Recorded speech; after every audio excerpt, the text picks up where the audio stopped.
Hello বন্ধুরা, সবাইকে নমস্কার। আজকে আমি নিয়ে এসেছি আমাদের এক গ্রামে লাগানো একটি বাদাম গাছের চাষ।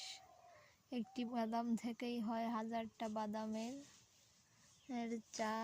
চারা থেকে হয়ে যাবে অনেকগুলো বাদাম। একটি বাদাম থেকেই হয়ে যাবে অনেকগুলো বাদাম। দেখুন, এই যে এইটা হলো বাদাম গাছ। এই বাদাম গাছটা আমাদের এখানে লাগানো আছে প্রায় অনেকটাই জমি, কিন্তু আমি বলতে পারবো না যে সঠিক কতটা জমি এখানে আছে। এখানে অনেক জমিতেই যে বাদাম চাষ করা হয়েছে, ওই সাইডেরটাও আছে, সব হলো বাদাম লাগানো। ছোট ছোট যেটা দেশীয় বাদাম সেইগুলাই লাগানো হয়েছে। এটা হলো আমাদেরটা, এটা গাছ উঠে গেছে কিন্তু মেলা পাতলা লাগানো হয়ে গেছে, তার কারণে একটু ফাঁকা ফাঁকা গাছ দেখা যাচ্ছে, ফাঁকা ফাঁকা উঠেছে গাছগুলো। কি সুন্দর উঠেছে গাছগুলো। আর এইগুলাতে অনেক পরিশ্রম লাগে, পরিশ্রম করতে হয় অনেক, এর পিছনে অনেক খাটনি আমাদের। এই পাশে আবার এই যে পাশটা লাগাইছে কচুর চারা। কচুগুলা এগুলা এক বছরেই বড় হয়ে যাবে শুনেছি যেটা, তারপরেই খেতে পারা যাবে। এক বছর বয়স হলে তারা কেজির চেয়ে বেশি ওজনের হয়ে যায়। আর এই যে এক একটা বাদাম গাছ দেখা যাচ্ছে না, এটাতে আপনার অনেকগুলাই বাদাম হবে, যেমন 5টা 10টার বেশিও হতে পারে, আবার 5টা 10টাও হতে পারে গাছের গোড়ায়। আমি তো সঠিক জানি না, আমাদের নতুন লাগিয়েছে গাছ, এই কারণে আমি বলতে পারবো না সঠিক যে কতটা হয় গাছের গোড়ায়, তবে বেশগুলাই হবে।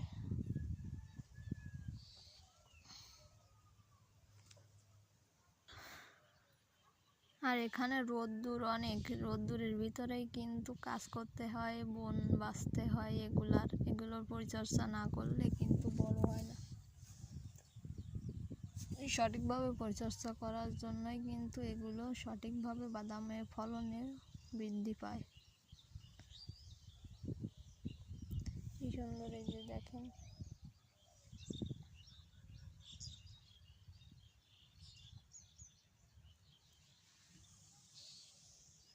এর গোড়ায় এখন ফিলি বেঁধে দেওয়া হবে, তারপর ওই ফিলের ভিতরে বাদাম হবে।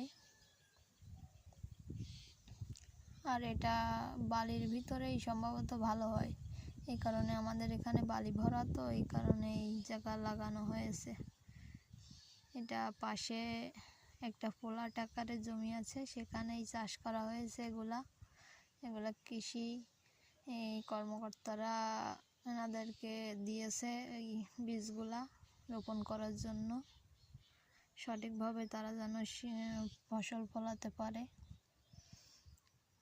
যাতে কীটনাশক মুক্ত সঠিক খাবার তারা যেন গ্রহণ করতে পারে, এবং অন্যদেরকে ধারে বিক্রি করেও তারা যেন সঠিকভাবে সঠিক ফরমালিন মুক্ত খাবার খেতে পারে বাদামগুলা, এই কারণে লাগানো। আর আমাদের এখানে সচরাচর দেখা যায় না, এই বছরই ফার্স্ট লাগানো হলো আমাদের এখানে। আর ওই সাইডে আছে শাক আলু, আপনারা চিনে থাকবেন, সেটা লাগানো হয়েছে। শাক আলু সম্ভবত বালির ভিতরে ভালো হয় শুনেছি, এখন কি হবে ঈশ্বরই জানে। ধন্যবাদ। আজকের ভিডিওটা এইটুকু কি বলার ছিল আপনাদেরকে।